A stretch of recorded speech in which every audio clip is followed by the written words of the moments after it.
उथल पुथल के बीच क्या भारत ग्लोबल पावर का नया सेंटर बन चुका है? इस सवाल का जवाब साल 2026 के इन शुरुआती महीनों में छुपा है। साल 2025 में दुनिया ने टैरिफ, टेंशन और व्यापारिक युद्ध का दौर देखा, लेकिन 2026 की शुरुआत के साथ ही भारत ने अपनी कूटनीतिक मुहिम को एक नई धार दी है। आज दुनिया के बड़े बड़े दिग्गज नेता नई दिल्ली की ओर रुख कर रहे हैं। इसकी शुरुआत हुई जनवरी में, जब यूरोपीय परिषद के अध्यक्ष एंटोनियो कोस्टा और यूरोपीय आयोग की अध्यक्ष उर्सुला वॉन डेर लेयन ने गणतंत्र दिवस के मौके पर भारत की धरती पर कदम रखा। ये सिर्फ एक औपचारिक दौरा नहीं था, बल्कि 16वें भारत EU शिखर सम्मेलन में एक ऐसी ऐतिहासिक ट्रेड डील हुई जिसने भविष्य की तस्वीर बदल दी।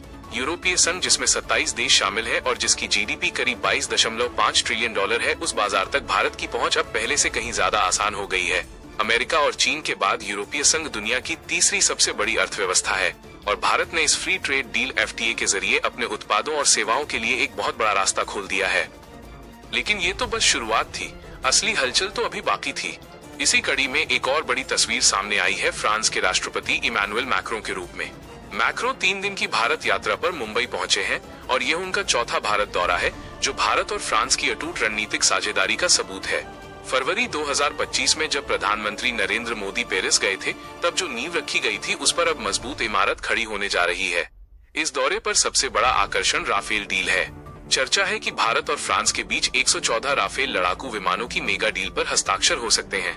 इतना ही नहीं, भारतीय नौसेना के लिए 26 राफेल M फाइटर जेट्स की खरीद पर भी आखिरी मुहर लग सकती है।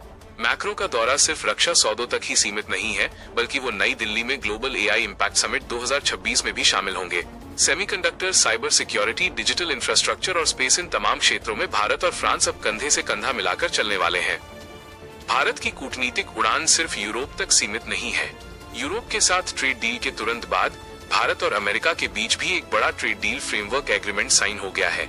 इसका मतलब साफ है कि अब भारत और अमेरिका के बीच ज्यादातर उत्पादों पर या तो टैक्स लगेगा ही नहीं, या फिर वो बेहद कम होगा।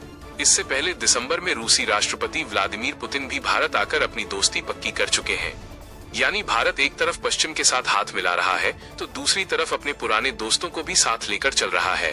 अब नजरें टिकी हैं ब्राजील के राष्ट्रपति लुइस इनासियो लूला डा सिल्वा पर, जो 18 फरवरी को 5 दिन की भारत यात्रा पर आ रहे हैं। लूला अकेले नहीं आ रहे, उनके साथ 14 कैबिनेट मंत्री, 260 कंपनियों के CEO और एक बहुत बड़ा डेलीगेशन आ रहा है। भारत और ब्राजील के बीच न सिर्फ व्यापार पर बात होगी, बल्कि दोनों देशों के बीच वीजा की अवधि को भी 5 साल से बढ़ाकर 10 साल करने पर मुहर लग सकती है। ये दिखाता है कि ग्लोबल साउथ की आवाज अब और बुलंद होने वाली है। इन सब के बीच एक ऐसी खबर आ रही है जिसने पूरी दुनिया का ध्यान अपनी ओर खींच लिया है। प्रधानमंत्री नरेंद्र मोदी 25-26 फरवरी को इजराइल की यात्रा पर जा सकते हैं।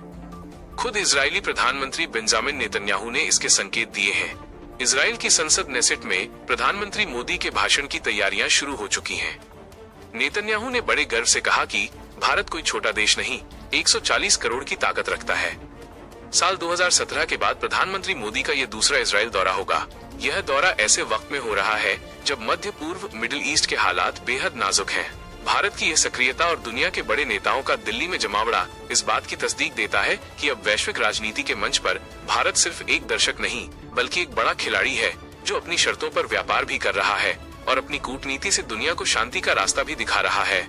फ्रांस के राष्ट्रपति Emmanuel Macron AI impact summit में हिस्सा लेने के साथ साथ उस मेगा डील पर भी मुहर लगा सकते हैं, जिसके तहत 114 राफेल खरीदे जाने की संभावना है। ये राफेल 2030 तक भारतीय सेना को मिलने शुरू होंगे। भारत 114 राफेल खरीदने के लिए करीब 3.5 लाख करोड़ रुपए खर्च करेगा। कीमत के हिसाब से ये भारत की अब तक की सबसे बड़ी सैन्य डील मानी जा रही है। दिलचस्प बात यह है कि हाल ही में इंडोनेशिया ने भी फ्रांस से 42 राफेल जेट खरीदे थे। साल 2022 में इंडोनेशिया ने करीब 68,000 करोड़ रुपए में 42 राफेल खरीदे थे, जिससे एक राफेल की कीमत लगभग 1,747 करोड़ रुपए बैठती है। वहीं भारत की डील के हिसाब से एक राफेल विमान करीब 2,850 करोड़ रुपए का पड़ेगा। ऐसे में लोगों के मन में ये सवाल उठ रहा है कि क्या भारत को राफेल महंगा पड़ रहा है। हकीकत यह है कि भारत एक राफेल विमान के लिए ज्यादा कीमत इसलिए दे रहा है क्योंकि वो सिर्फ एयरक्राफ्ट नहीं, बल्कि उसके साथ उल्का, मीटियर और स्कैल्प जैसी घातक मिसाइलें, हैमर जैसे प्रिसिजन गाइडेड बम, ट्रेनिंग के लिए फुल मिशन सिमुलेटर, लंबे समय के लिए मेंटेनेंस, स्पेयर पार्ट्स और सबसे महत्वपूर्ण टेक्नोलॉजी ट्रांसफर भी खरीद रहा है। इसके अलावा इस डील की सबसे खास बात यह है कि 114 में से 96 राफेल का निर्माण भारत के नागपुर में ही दसॉल्ट रिलायंस एरोस्पेस लिमिटेड में किया जा सकता है, जबकि केवल 18 विमान फ्रांस में बनेंगे। 2030 से 2035 तक भारत के पास राफेल विमानों की कुल संख्या 176, 36 पुराने जोड़ 26 नौसेना जोड़ 114 नए हो जाएगी। भारत इतनी बड़ी डील इसलिए कर रहा है क्योंकि वायुसेना को वर्तमान में 42 स्क्वाड्रन की जरूरत है, जबकि अभी सिर्फ 29 स्क्वाड्रन ही मौजूद है। आप इस खबर को लेकर अपनी क्या राय रखते हैं, हमें कमेंट बॉक्स में जरूर बताइए। ऐसी ही ताज़ा और अनसुनी खबरों के लिए अननोन न्यूज अपडेट चैनल को सब्सक्राइब करना न भूलें।